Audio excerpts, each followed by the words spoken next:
चाहिए। तो यहाँ पे अपन आ जाते हैं कंटेंट में। जो हमारा सबसे पहला यूनिट वन का कंटेंट क्या क्या, कंटेंट मतलब उसमें क्या क्या चीजें हमें पढ़नी है। यहाँ पे हमको सबसे पहले पढ़ना है solidification of metals. Solidification of metals में हम क्या चीजें पढ़ेंगे, हम ये देखेंगे कि मेटल को जब हम लिक्विड से सॉलिड में कन्वर्ट करते हैं, या फिर हम कह सकते हैं इसको कूल करते हैं ड्यूरिंग कौन सी प्रोसेस, ड्यूरिंग सॉलिडिफिकेशन। सॉलिडिफिकेशन एक प्रोसेस होती है, उस सॉलिडिफिकेशन प्रोसेस के थ्रू हम क्या करते हैं, लिक्विड को कूल करते हैं। अब लिक्विड जब कूल होता है तो हमको बहुत सारे पैरामीटर्स देखना पड़ता है कि कूल होते वक्त उसमें क्या क्या चीजें हो रही हैं। जैसे मान लीजिए आप, अगर हम कहते हैं कि किसी मटेरियल को कूल करना है, तो जो माउल्ड हमारा बनाया जाता है, जो भी आपका माउल्ड होता है, इस तरह का जो माउल्ड रहता है, सैंड माउल्ड होता है, उस सैंड माउल्ड का बहुत इंपॉर्टेंट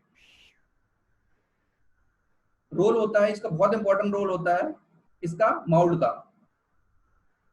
जो माउल्ड हम बनाते हैं उसका बहुत इंपॉर्टेंट रोल होता है। वो ये क्या करता है कि हीट, जो भी हम लिक्विड मेटल इसमें डालते हैं, यहाँ पे जो भी आप लिक्विड मेटल को इसमें पोर करते हो, यहाँ पे जो लिक्विड मेटल होता है तो हम जब भी पोर करते हैं तो इसमें बहुत सारे छोटे छोटे होल्स होते हैं या पोर्स होते हैं। ये पोर्स का क्या काम होता है, हीट को रिलीज करना। आपको ये चीज पता होगी, बेसिक कंसेप्ट है कि जब भी हमें किसी चीज को ठंडा करना है, ऑब्वियस सी बात, जब कोई चीज गर्म है तो उसके अंदर हीट स्टोर्ड है। अगर उस हीट को हम जैसे ही रिमूव करेंगे उस पर्टिकुलर मटेरियल से, तो वो चीज क्या होने लगेगी, ठंडी होने लगेगी। और अगर वो चीज लिक्विड फॉर्म में है तो वो सॉलिड की तरह मूव करेगी, है ना। तो ये बताने की जरूरत नहीं है, ये तो आप लोगों ने पहले ही पढ़ा होगा और आपको पता है कि जब हम किसी चीज को ठंडा करते हैं तो वो, या आप उसको, अगर वो लिक्विड स्टेट में अगर ठंडा करते हैं तो सॉलिड स्टेट की तरह मूव करती है। तो ऑब्वियस सी बात है, हमें अगर इसमें हमने इस यहाँ पे लिक्विड भर दिया है या मोल्टन मेटल भरा हुआ है, तो इस मोल्टन मेटल को हमको ठंडा करने के लिए, प्रॉपरली ठंडा करने के लिए हमें क्या करना पड़ेगा, यहाँ से हीट को रिमूव कराना पड़ेगा। अब इस हीट रिमूवल का जो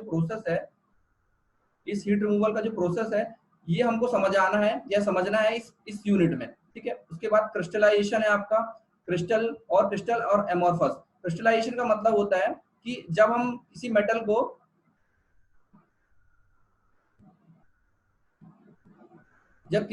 हम क्या करते हैं, लिक्विड स्टेट से सॉलिड स्टेट में लाने की कोशिश करते हैं, तब होता क्या है, जब लिक्विड से सॉलिड स्टेट में आता है मेटल, तो लिक्विड हर तरह के, जैसे प्योर मेटल्स होते हैं, हमने प्योर मेटल सुना होगा, आयरन हो गया आपका, कॉपर हो गया, है ना, जिंक हो गया, ये बहुत सारे ऐसे प्योर मेटल्स हैं जिनको हम यूज करते हैं। लेकिन जब आप प्योर मेटल को, ये डिफरेंट मेटल्स को आप जब सॉलिडिफाई करोगे, ठंडा करोगे, तब उसमें डिफरेंट स्ट्रक्चर्स बनते हैं। मान लीजिए हो सकता है किसी में आयरन में कुछ इस तरह का स्ट्रक्चर बने, है ना, हो सकता है कुछ इस तरह का स्ट्रक्चर बने, हो सकता है कॉपर में कुछ अलग तरह का स्ट्रक्चर बने, ऐसा स्ट्रक्चर बने।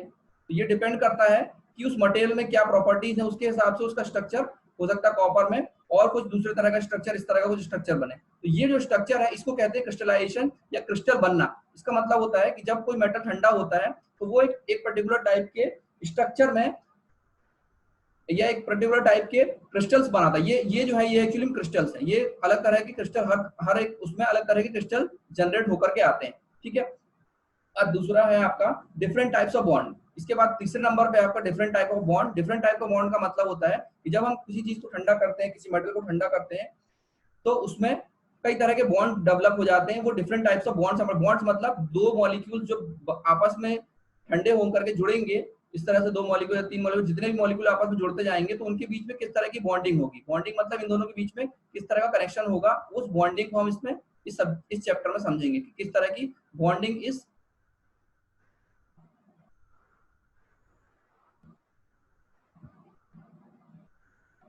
इसमें किस तरह की बॉन्डिंग आ रही है इस मटेरियल में। ये जब इस ठंडा होता है तो इसमें किस तरह के बॉन्ड्स जनरेट होते हैं, तो ये हम इसमें किसमें पढ़ेंगे, आपका ये वाला पढ़ेंगे हम इसमें, डिफरेंट टाइप्स ऑफ बॉन्ड्स में, ठीक है।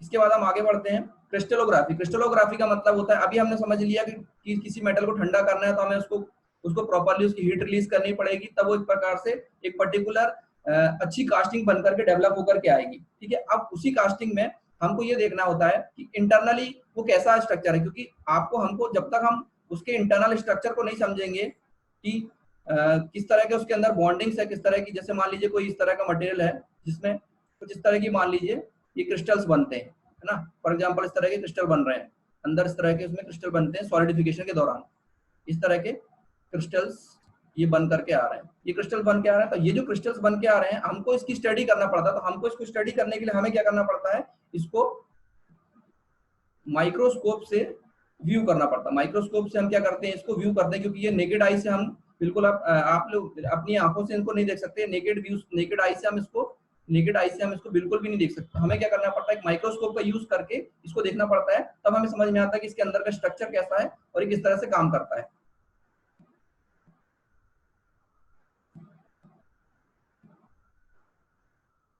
ओके चलिए, तो ये हो गया आपका क्रिस्टलोग्राफी, मतलब जो भी माइक्रो स्ट्रक्चर्स हैं इसके अंदर उसकी स्टडी करते हैं, समझते हैं कि वो कैसा अंदर उसका व्यू कैसा है, किस तरह से वो एक दूसरे से कनेक्टेड है, आपस में बॉन्ड्स कैसे कनेक्टेड है। तो इसकी स्टडी को क्या कहा जाता है, क्रिस्टलोग्राफी कहा जाता है।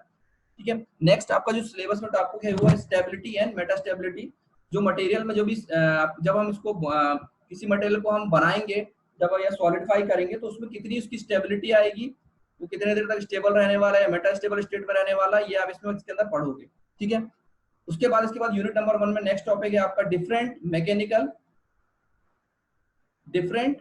Mechanical properties. ये आप लोग हालांकि पढ़ चुके हो, आप लोगों ने सेकंड सेमेस्टर में बीएमई मेरे ख्याल से उसमें रहती है।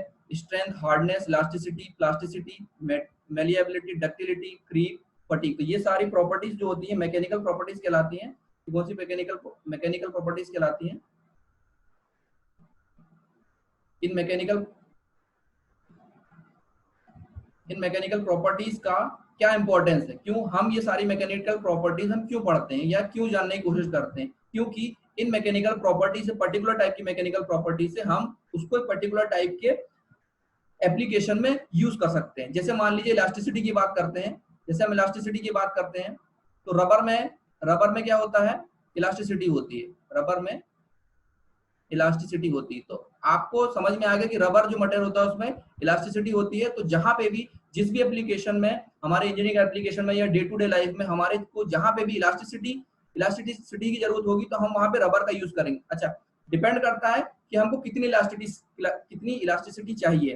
ठीक है, एक आप रबर बैंड देखते हैं जो घर में हम हमारे दूध के पैकेट में रबर बैंड लग करके आती है, तो उसकी इलास्टिसिटी में रबर बैंड जो होती है ना, इसकी इलास्टिसिटी में, और जो आपका एक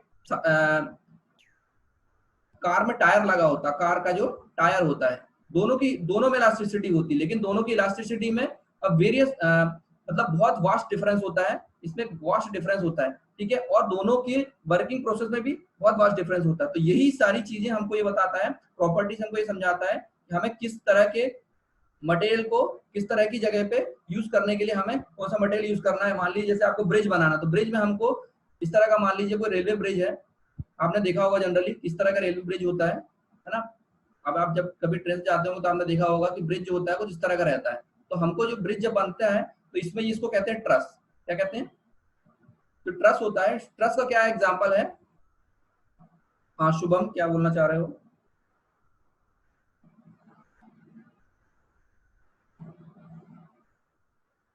मैसेज में टाइप करो आप कुछ बोलना चाहते हो तो, क्योंकि अनम्यूट करना पॉसिबल नहीं इतनी जल्दी जल्दी। ठीक है, तो ये जो ट्रस होता है, इस ट्रस का हमको ये इसमें ये देखना है कि ये स्ट्रांग भी होना चाहिए, स्ट्रांग इन द सेंस कि ये वेट को बियर कर सके। ठीक है, दूसरी चीज इसमें इतनी इलास्टिसिटी भी होनी चाहिए, कि जो इसमें वर्टिकल लोड, जब ट्रेन इसमें से गुजरती है इसके ऊपर से, तो इसमें जो वर्टिकल लोड लग रहा है, इस वर्टिकल लोड को भी वो बियर कर सके। ठीक है, तो ऐसे हमको समझ में आ गया कि आपको जब भी आपको कोई ब्रिज बनाना है, आपको रेलवे ब्रिज बनाना है, तो ब्रिज बनाते वक्त हमको कितनी तरह की चीजें देखना है, वाइब्रेशंस को देखना है, आपको लोड को देखना है, इलास्टिसिटी को देखना है। तो हम पर्टिकुलर टाइप के मटेरियल को यूज करने से पहले हम उसकी प्रॉपर्टी को स्टडी करना हमें इसीलिए जरूरी है। ये जो सारी प्रॉपर्टीज लिखी हुई है, इनका एक पर्टिकुलर टाइप के एप्लीकेशन में यूज किया जाता है। जैसे आपने देखा होगा कि हम बात करें प्लास्टिसिटी का, डक्टिलिटी का, मेलिएबिलिटी का, ये सारी चीजें आप पढ़ चुके हो। शीट बनाना तो हम मेलिएबल मटेरियल मेलिएबल होना चाहिए। अगर आपको वायर बनाना है, तो अगर हमें किसी को वायर बनाना है, किसी मटेरियल का वायर बनाना है, तो उसमें डक्टिलिटी होना चाहिए। अगर हमें किसी मटेरियल से शीट्स बनाना है, शीट्स है ना, शीट्स मतलब इस तरह के आयरन की शीट होती है, कॉपर की शीट होती है, बहुत सारे मटेरियल की शीट्स बनती हैं। ठीक है, तो इनका एप्लीकेशन डिपेंड करता है उसकी प्रॉपर्टीज पे। किस पे डिपेंड करता है? उसकी प्रॉपर्टीज पे। तो कैसी उसकी प्रॉपर्टीज होंगी उसके हिसाब से हम पर्टिकुलर मटेरियल को सिलेक्शन करते हैं। ओके, चलिए इसके बाद बढ़ते हैं हम नेक्स्ट पे। अभी तो इंट्रोडक्शन आपका ये उसके बाद आता है introduction to industrial metals, steels and prevailing manufacturing methods. इसका मतलब ये है कि हम जो भी इंडस्ट्रीज में मटेरियल्स या मेटल्स का यूज किया जाता है उसके बारे में थोड़ा सा स्टडी करेंगे इसमें। उसके बाद स्टील के बारे में स्टडी करेंगे। सबसे ज्यादा मेन जो है हमारा स्टील है इसमें, क्योंकि आप कहीं पे भी प्योर मेटल का यूज नहीं करते, हम सबसे ज्यादा स्टील का यूज करते हैं, क्योंकि हमारे जितने भी एप्लीकेशंस होते हैं वहां पे कहीं ना कहीं आयरन, प्योर आयरन जो होता है, वो प्योर जो आयरन होता है वो कहीं पे भी एक प्रकार से स्टेबल नहीं होता, तो हमें कहीं ना कहीं उसमें उसको एक प्रकार से किसमें कन्वर्ट करना पड़ता है, एलॉय में कन्वर्ट करना पड़ता है। एलॉय मतलब इन द सेंस कि हम प्योर आयरन में कोई ना कोई मटेरियल को ऐड करेंगे, और उसके बाद उसमें कोई, जैसे ही आप किसी मटेरियल में दूसरा मटेरियल ऐड करोगे तो उसकी प्रॉपर्टीज जो है वो चेंज हो जाएंगी, और उस प्रॉपर्टी का यूज हम करके उसको इंजीनियरिंग एप्लीकेशन में उसको अप्लाई करते हैं। ठीक है, फिर उसके बाद prevailing manufacturing methods. Prevailing manufacturing methods का मतलब होता है कि हम किस मैन्युफैक्चरिंग मेथड्स का यूज करके उसको बनाते हैं। तो ये सारी इतनी सारी चीजें जो है आप इस यूनिट नंबर 1 के अंदर हम ये सारी चीजें इस यूनिट नंबर 1 के अंदर हम पढ़ेंगे। ठीक है, अब हम स्टार्ट करते हैं। चलिए नेक्स्ट स्लाइड पे चलते हैं।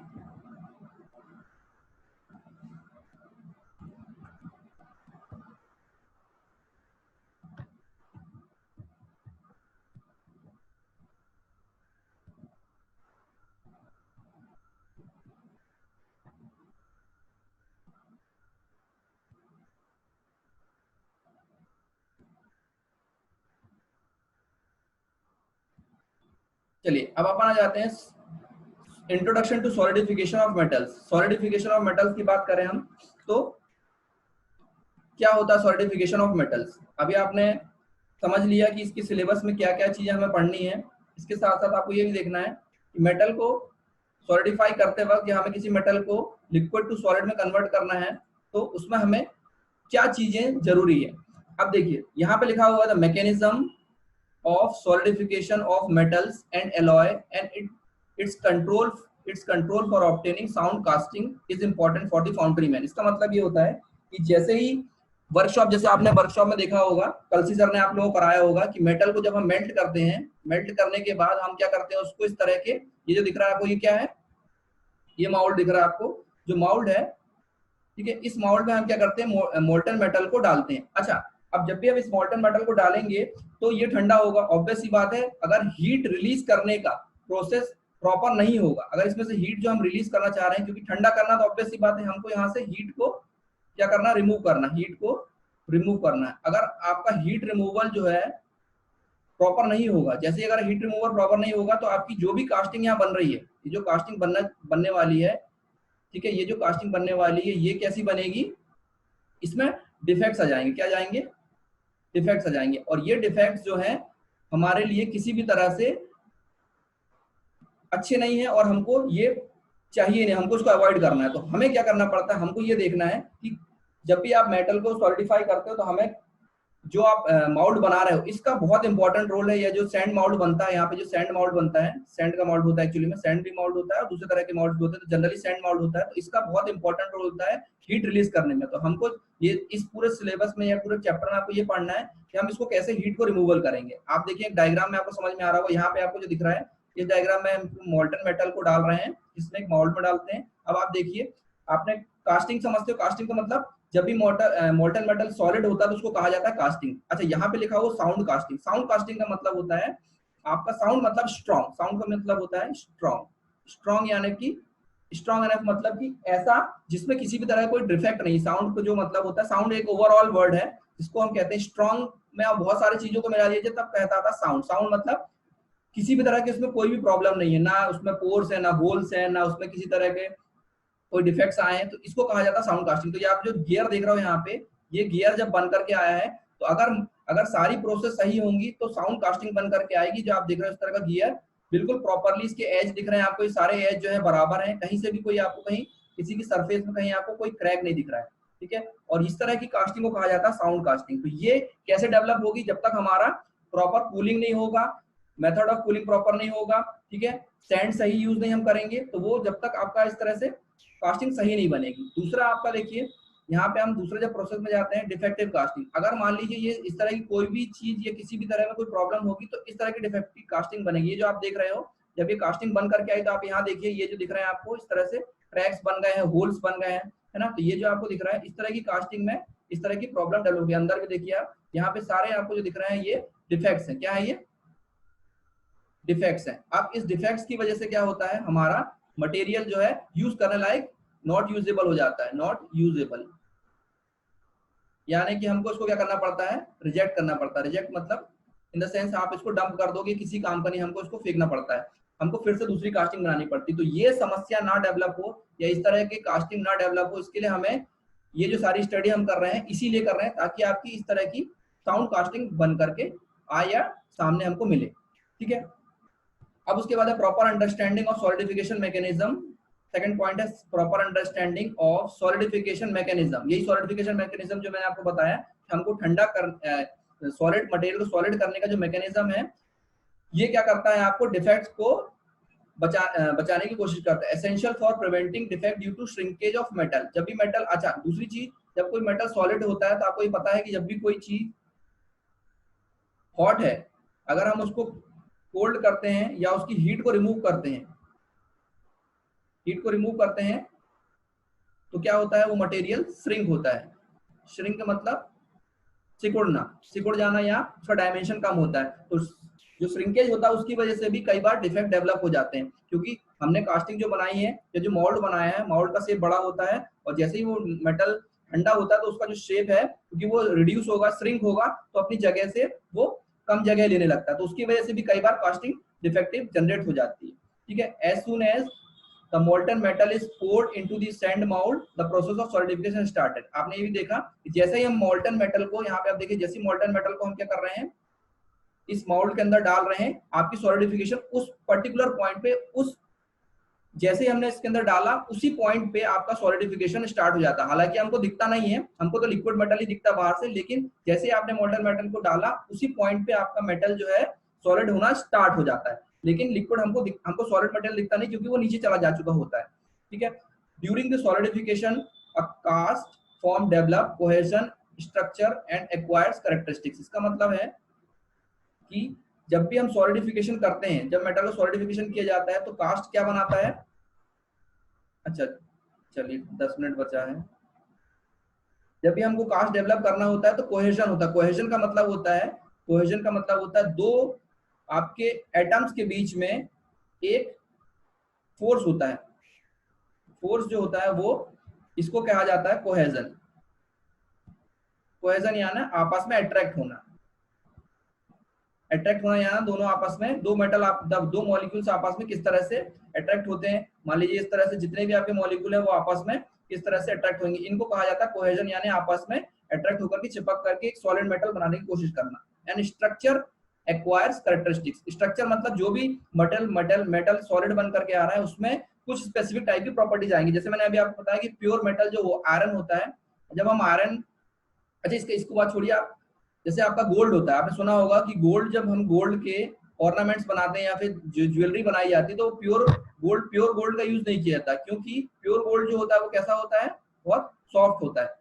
ठीक है, तो सॉफ्ट अगर मेटल होगा तो क्या होगा, वो गोल्ड का जो भी ऑर्नामेंट बनेगा, जो भी जेवरात बनेंगे वो कैसे हो जाएंगे, सॉफ्ट रहेंगे, आपस में जल्दी से फोल्ड हो जाएंगे या डैमेज हो सकते हैं। तो हम क्या करते हैं, उसमें दूसरे एलॉइंग मेटल मिलाते हैं, उसको एलॉय बनाते हैं। जब एलॉय बनाते हैं तो जैसे आपने देखा होगा गोल्ड की जो भी ऑर्नामेंट होते हैं वो हार्ड होते हैं। जैसे आपका, आपने देखिए इस तरह का कोई भी आपने ऑर्नामेंट बनाया तो या कोई भी अपने स्ट्रक्चर बनाया तो वो बहुत हार्ड होता है। ठीक है, तो यही स्ट्रक्चर की बात कर रहे हैं, स्ट्रक्चर एक्वायर्स कैरेक्टरिस्टिक्स, मतलब वो कैरेक्टरिस्टिक मतलब वो प्रॉपर्टीज गेन कर लेता है। कौन सी प्रॉपर्टी गेन करता है, हार्डनेस की प्रॉपर्टी गेन कर लेता है। ठीक है,